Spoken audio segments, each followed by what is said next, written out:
Indeed, it's a great honor to be here, and for the first time speaking at an ASPO conference. I'm a great admirer of the important work done by ASPO and the extraordinary boost to public policy and to sustainability improvements worldwide. Despite of what one heard today, how little progress has been made, ASPO is indeed at the forefront of many policy agendas, and peak oil is far from being ignored, I think, in real terms, among those people that are actual decision makers. I'm also here to lead perhaps into the next session, into the afternoon, which is partially about energy storage, which is part of a comprehensive post-fossil, post-nuclear energy framework, but also into the area of urban design and cities and what they face in the future and what opportunities exist. We are in a wonderful city here in Vienna, and the Viennese city planners, among the finest in the world, in fact, very aware of the urban energy issues and very aware of one aspect which connects Vienna to cities like Tokyo. You might be puzzled, what do these very different cities have in common? Indeed, there's one thing they have in common. They also have in common with cities like Washington, D.C., or Rome. And what is that? It is what brings us all together here in Vienna, fossil fuels. That common dependence on that 85% fossil fuel dependency our global economy has, indeed our cities collectively have. And if we look at urban and other transportation, all motorized transportation is 95% oil dependent. Everyone talks about transport. We had a session earlier today about the oil issues of transport. But if you look at industrial production globally and food production, well, we're at 90% petroleum dependency there too. That's an important aspect to consider when we also realize that the public health costs of a fossil fuel combustion in our cities through transport and direct burning in China alone is $60 billion annually, and you might think, well, we're in Europe, we're doing much better, but think again, it's 90 billion euros annually in Europe. The major cost, however, is military expenses and human costs wreaked upon us on a daily basis and our friends in the Middle East and everywhere else in Africa through the battle that's going on around global oil supplies since the very beginning of oil prospecting. And if you think that's limited to those unfortunate enough to live in those regions, think again. New York, the 11th of September 2001, wouldn't have happened had the Middle East or Iraq produced bananas instead of oil. And indeed, shotgun order was breached on Baghdad, completely innocent in the whole battle. A few months later, for pure symbolic reasons, has the same direct urban impact of the oil dependency on real people. Now, there is a kind of a fossil fuel charged political generation that's now, in fact, being pursued for other reasons, but there's a coming together of a decade-long creation of dictatorships to protect Western fuel supplies that had an impact on their people and, in fact, are now being decried. But, of course, our own leaders, from David Cameron to Barack Obama, are similarly connected to this pressure to maintain the current fuel system. Back to cities. In the OECD, cities account for 3/4 of their national fossil fuel combustion. The fuel dependency has risen, or the consumption has risen fivefold globally, and there's a link to urban development. If you look at China a generation ago, 1975, and compare it with today, you can map in the map of Beijing the impact of cheap fossil fuel supplies on urbanization. And if you question that, you only have to look at the UN Atlas of Metropolitan Zones, and you find the cities like Las Vegas in the same time period, 73, 2000, 2006, or Sydney.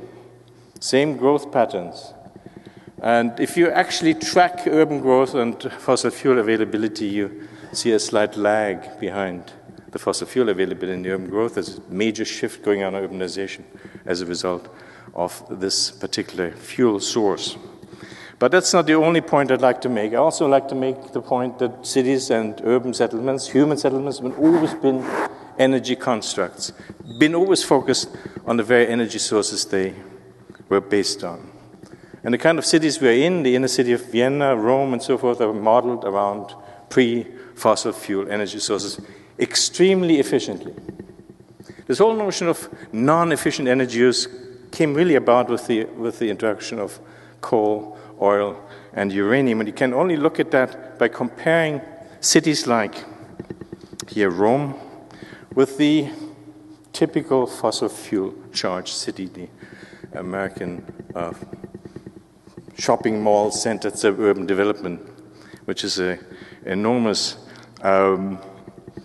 phenomenon around the world. Suburbs, indeed, cities like this around Washington, D.C., Tyson's Corner, modeled perfectly around the fossil fuel surplus, extremely inefficient.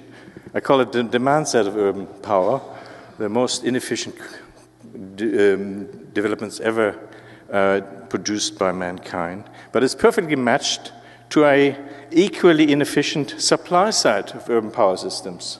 Huge centralized thermal power plants, essentially wasting 60 or 70% of their primary energy into the surrounding air and water systems. Peter Gleich tracked this statistic mapping that half of the fresh water uptake in the United States, half, consistently over the last 100 years, has been used to cool thermal power plants.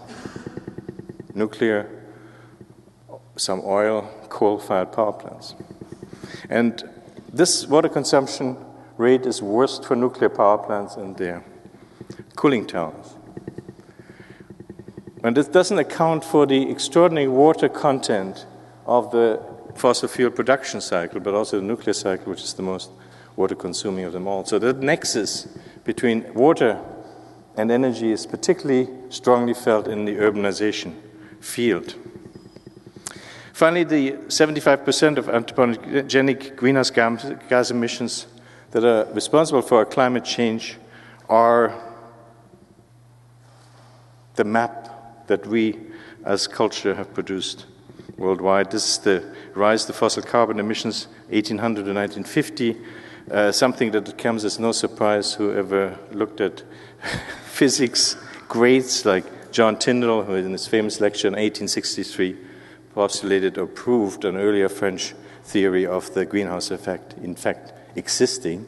And since that year, shortly before I was born, but I had nothing to do with it, this great blowout of five-fold emission increase in global carbon emissions. Something predicted, by the way, pretty much by Svante Arrhenius 120 years ago. So we shouldn't really be surprised. We shouldn't also be really surprised that these 280 parts per million of carbon emission concentrations in the atmosphere that were pretty much the maximum, the peak maximum for 800,000 years, last year reached 390. But we should be surprised that our negotiations around targets focus on 450 parts per million, because that notionally would limit the rise of global temperatures to 2 degrees. Why should we be surprised by that?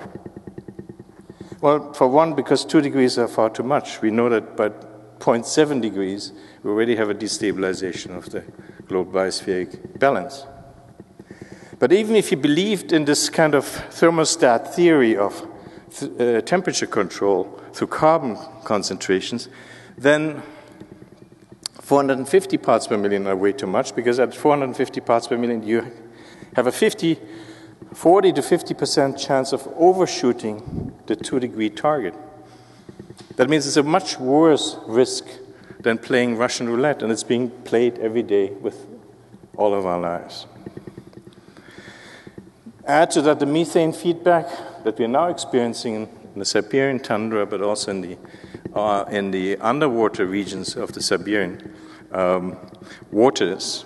you see that there's a real urgency to act tremendously quickly. And we haven't even accounted for one enormous carbon source, which isn't even included in the Kyoto Protocol and post-Kyoto negotiations, the cutting and draining of rainforests and the moorlands. If you take the Southeast Asian forests alone that are each year are drained, they release 630 million tons of carbon dioxide equivalent into the atmosphere. And that number, ladies and gentlemen, happens to be almost exactly the same number that is meant to be saved in the Kyoto Protocol. It's not even counted. So I could ask you now, as a kind of a exam question, what do you think the maximum temperature ultimately could be that we could be reaching? He said, well, I ain't no climate scientist, but indeed it's not the climate scientists you need to ask, because you have here in front of you a climate system which is essentially powered only by one energy source, solar power.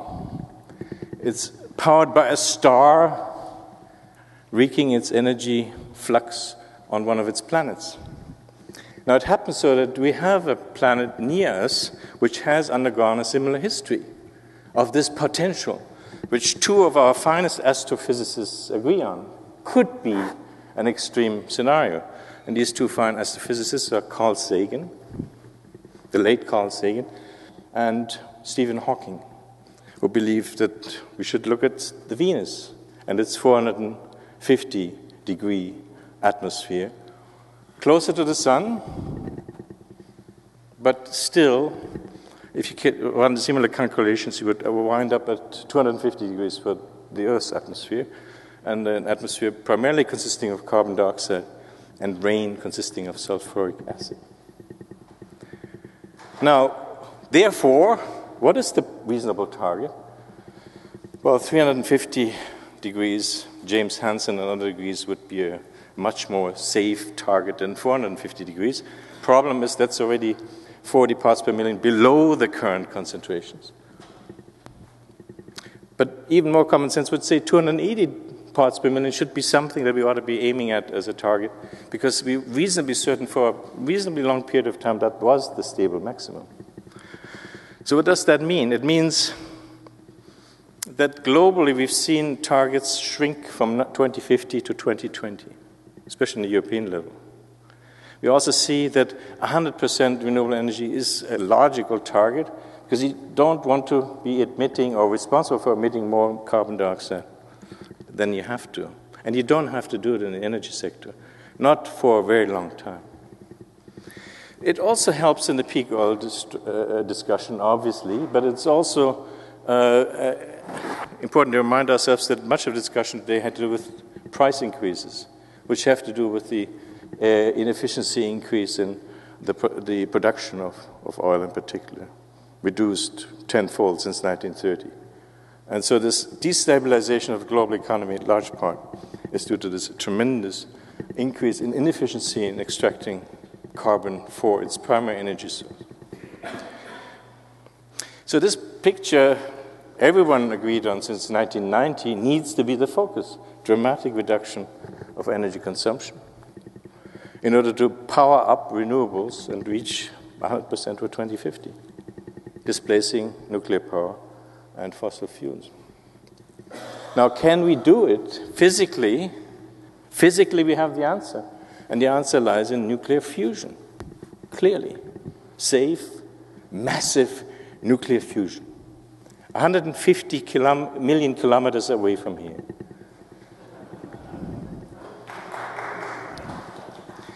It takes 30 years from Vienna airport to get there by Austrian Airlines. Reasonably safe, and still powerful enough to heat up the entire atmosphere by 300 degrees. How much more power do you want?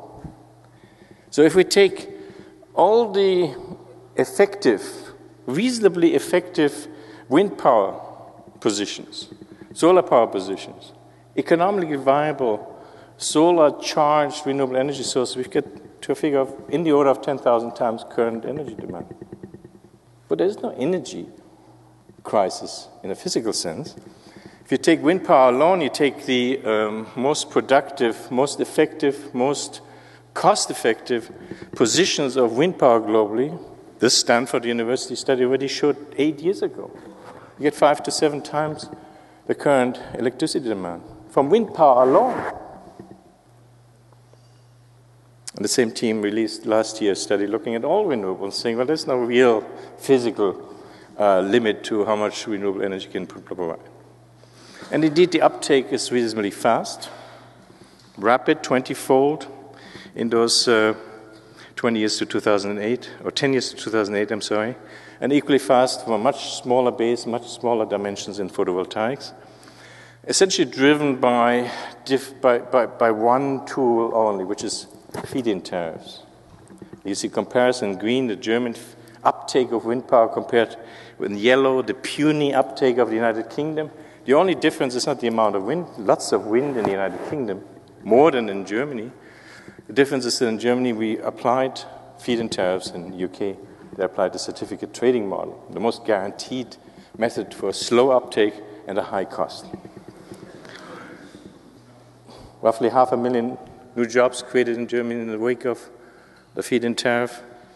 And this is essentially the current energy model that's being replaced. This is the Swiss energy model, 80% primary energy import, massive amount of oil, coal, nuclear power, a little bit of water power, distributed, turned into final energy, distributed in the households. The new model is clearly a local, regional, national, integrated network of diverse renewable energy sources connected with networks and supplied with storage systems. Here's a model that's implemented 6 years ago in Germany by 3 renewable energy companies using hydropower as storage, various energy sources, connecting them in a network, computer-driven network over 30 sites, and replicating the power of a 500 megawatt coal-fired power plant as base load. No issue with base load. So the model in a lot of communities in Austria, in Germany, in Denmark, in Switzerland is energy autonomy on a local basis, using local resources. Not necessarily wood pellets, but for instance, heat pumps, using local means. In Germany, 55% of the surface of the German Republic is covered by regions that have declared themselves the political target of full energy autonomy based on renewables, 55%. So there's a grassroots interest, a massive grassroots interest. And I'm running a little out of time, but let me just swing very quickly through some examples. The region of Navarre, very impoverished, north of Spain, invested heavily in wind power in the early days of the Spanish wind feed-in tariff and used its old hydropower system for storage, increased regional prosperity, invested in biofuels, and invested in value-added financial products such as these solar gardens, which then were distributed as 20-year bond-like products to invest in. So this company that moved from a fossil fuel base to a renewable space, Acciona Energía, is today a global player in this area. Lots of examples of small communities succeeding. Munich, clearly targeting its 2020 Siemens company, promised carbon neutrality. But you see in Germany, as you see in other parts of Europe, attempts by local communities to achieve this energy autonomy already on the basis of collective efforts. We have examples of embodied energy and ecological footprint being incorporated in new housing developments, not so new anymore in the case of the Beddington zero emissions development. We have lots of examples that today are almost becoming worthy of discussion whether the building laws of today should not, in fact, mandate energy autonomy. The last Pope prayed for it. He asked for salvation in solar redemption. But it isn't enough. You need also the legal frameworks and the political commitment to demonstrate it. Few people know that the new German capital in Berlin is energy autonomous. It uses the public grid as a backup system, providing its own thermal electric energy in the entire capital district. So there's wonderful examples for those that are looking for it. There's wonderful ways of telling each other that what we are looking at is not so much something that's impossible, but reasonably easy to achieve, reasonably cheap, and quite profitable, including the accounting for embodied energy and the accounting for ecological footprints. In our research, where we looked at the case studies, Yunde, the world's first cow-pat power town, the only form of biomass, I believe, in anaerobic digestion of agricultural and household waste. This town produces enough biogas and other byproducts of agricultural waste to produce transport systems, transport fuel, heat and cooling, and electricity.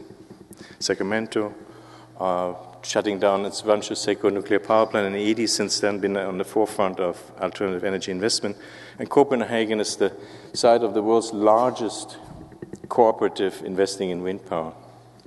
And so we've got new planning tools, we've got mapping systems that record a city's solar energy production potential, like the Solar Energy Framework Plan for the city of Berlin. Or indeed a system we are using in Liechtenstein in our region, and that Hans-Martin Neumann will describe in the next session, in the urban design section, a mapping tool which allows to understand the entire thermal and electric power generation potential within the borders of a city, without going outside the limits of a local town. Essentially basing its tool by calculating future energy demand, subtracting energy efficiency, increase potentials, as well the renewable energy potentials of that town, arriving therefore at a kind of a self-sufficiency prediction. It's all mapped on GIS maps. We've just implemented that in a new model in the Hamburg-based International Building Exposition that will be launched next year. But it's published now. It's a model for this part of the inner city of Hamburg, 55,000 inhabitants, a number of measures, energy efficiency measures, and energy community engagement process, thermal networks built around thermal storage systems like former Nazi anti-aircraft bunkers being converted into thermal storage systems, thermal water. Geothermal energy was discovered in an old Shell oil drill hole. Urban biogas, anaerobic digestion again, renewable parkland creation. And what did we find? That this community, 55,000 inhabitants, will grow to 73,000 by 2050, can by 2020 be entirely renewable electricity independent. And by 2045, thermal energy independent, which is much harder to achieve in Europe. And climate neutral by that time.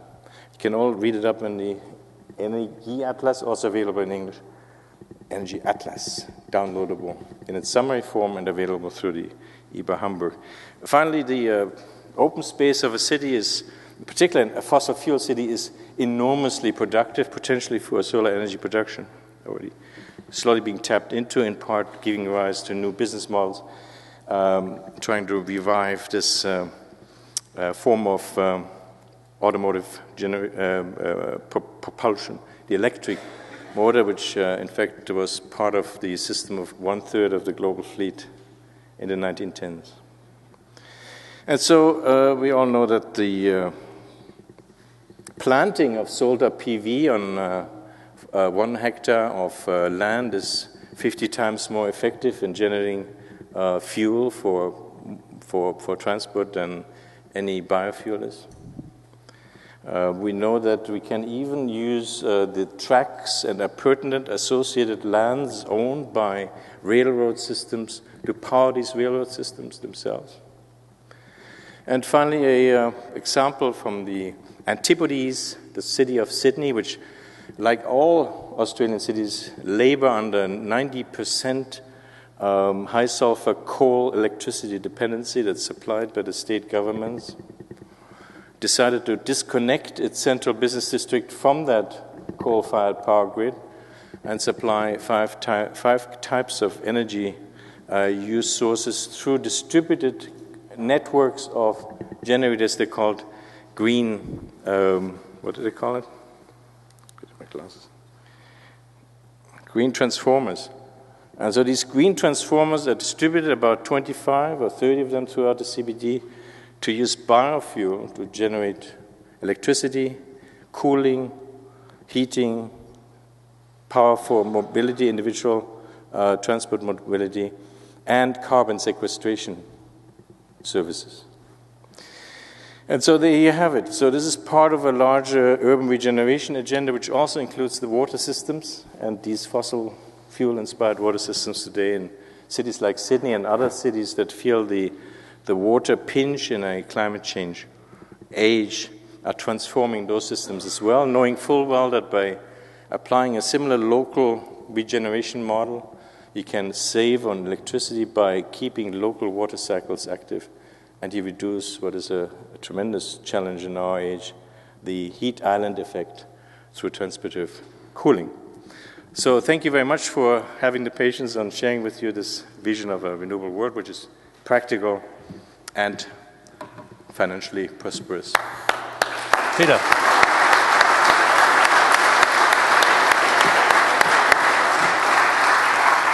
Thanks so much. So we're not going to have a lot of time here for questions. I'm seeing one already, but I'm going to anticipate this. If it's so easy, why hasn't it been done?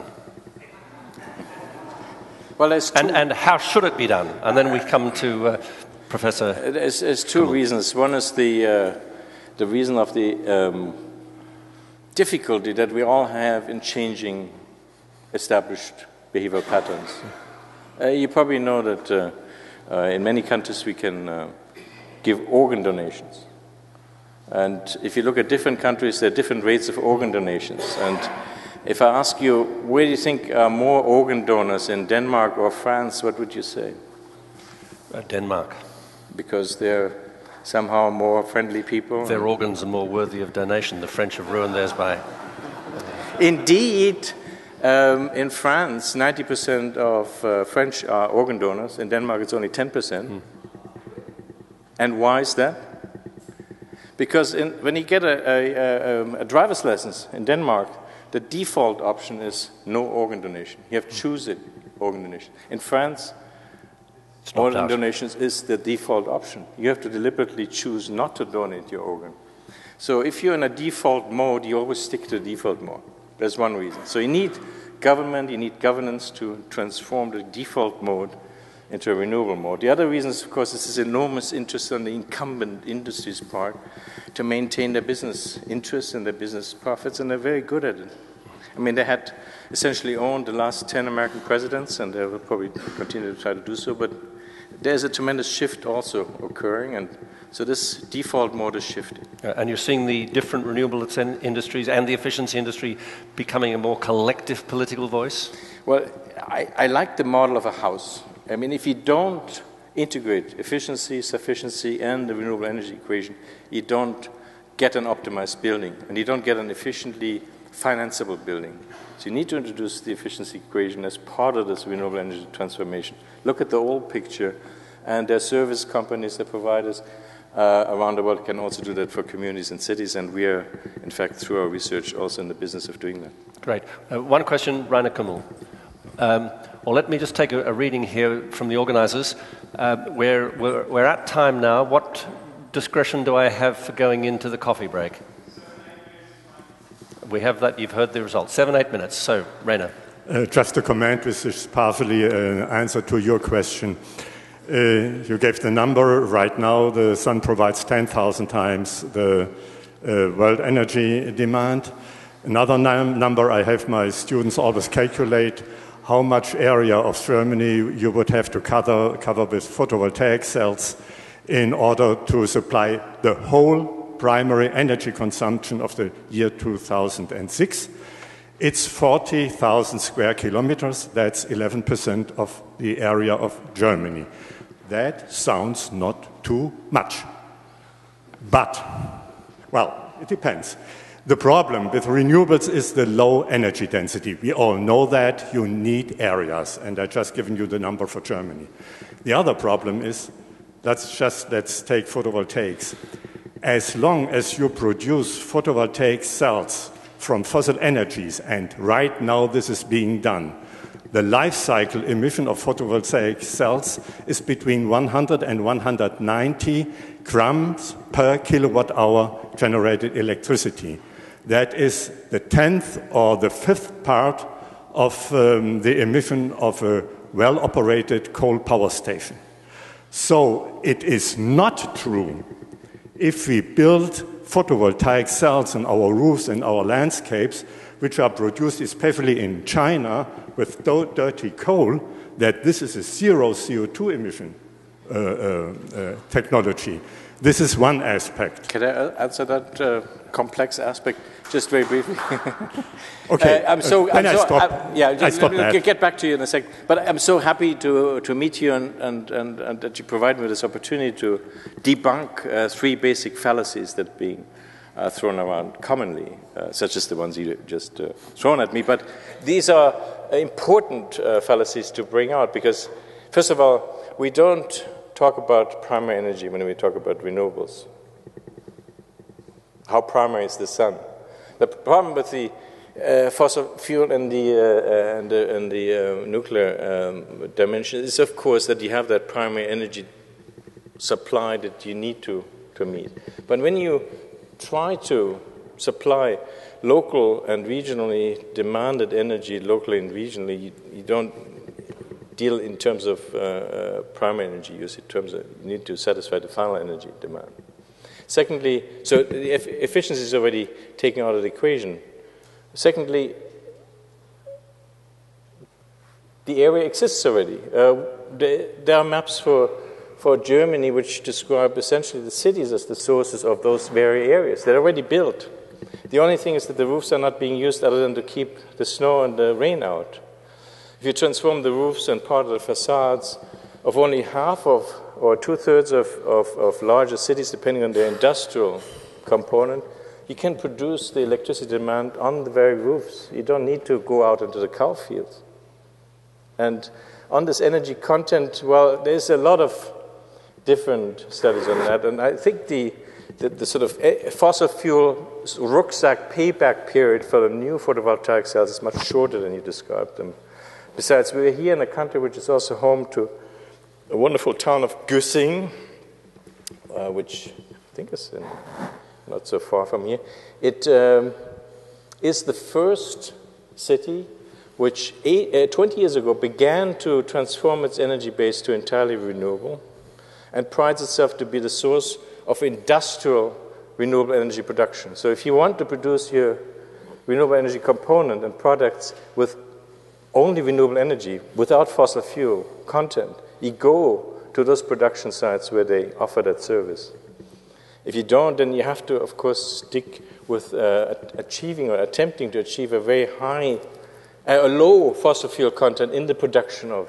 But more important, I think that the fuel content is the resources content. And I think that's been addressed before here too, and it's very important. That the primary material resources, particularly the rare earths and the other declining resources globally, are not as little tampered with as possible in the production of materials. That's why this calculation of efficiency versus renewable energy generation is so important. If you move to 80 or 85% efficiency, you're pretty efficient also in terms of primary material use. If you go to 100% efficiency, that material demand shoots way up, so you're better off not to make your building too efficient in terms of the material required to insulate, but to cover the remaining requirement for thermal and electric demands through renewables. I'll take one more question. Yes, here, Ugo. And I should say the landscape question, I think, is also addressed in that slide of yours of the building in the middle of the car park. Had we put it to the vote 50 years ago of how much of the planet would be converted to roads and car parks that could be covered with solar panels, I think it would have a different outcome. Yeah. Ugo. All right, Ugo Bardi from Italy. And I just wanted to say that I totally agree with you, almost 100%, except for Venus, you have been a little bit too pessimistic, in my opinion. We're not going to see that kind of evolution. Apart from that, thank you very much for this excellent presentation. Thank you very much for the optimistic response. And thank you for the overtime. Right. Please join me in thanking the speakers. Peter, thanks very much again for a great presentation.